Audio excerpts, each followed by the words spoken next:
In today's video, I'm going to teach you how to install Google Analytics on an ActiveCampaign landing page.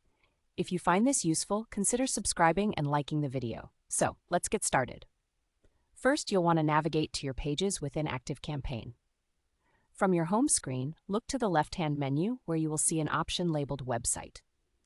Click on that, and then select Pages. This will take you to a list of all the landing pages you have created within your ActiveCampaign account. Once you're in the Pages section, locate the landing page that you want to install Google Analytics on. Now, there's a small drop-down arrow located on the right side of that page's row.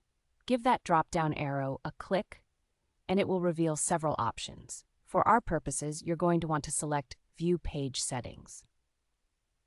This will open up the Settings menu for that specific landing page. Now, from here, you should see a variety of tabs available in the Settings menu. Look for one that says Custom Code. Click on that tab, and this is where the magic happens.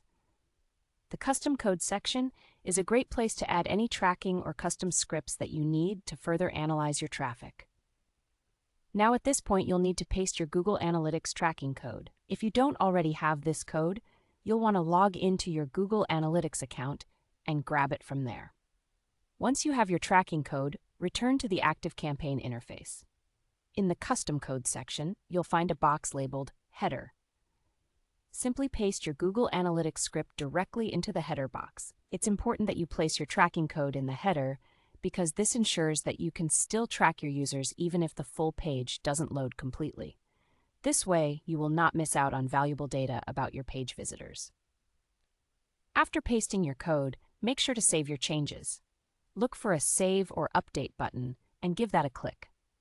This step is crucial. Without saving, your changes won't take effect, and your Google Analytics tracking won't be implemented. Once you've saved the settings, you're essentially done with the installation process. It's a straightforward procedure, and now your ActiveCampaign landing page is set up to collect data through Google Analytics. Remember, tracking your landing pages is essential for understanding user behavior. So take the time to explore your Google Analytics dashboard and see how people interact with your content. And that's it. You've successfully installed Google Analytics on your ActiveCampaign landing page. If you found this instructional video helpful, don't forget to like and subscribe for more tips like these. Thanks for tuning in.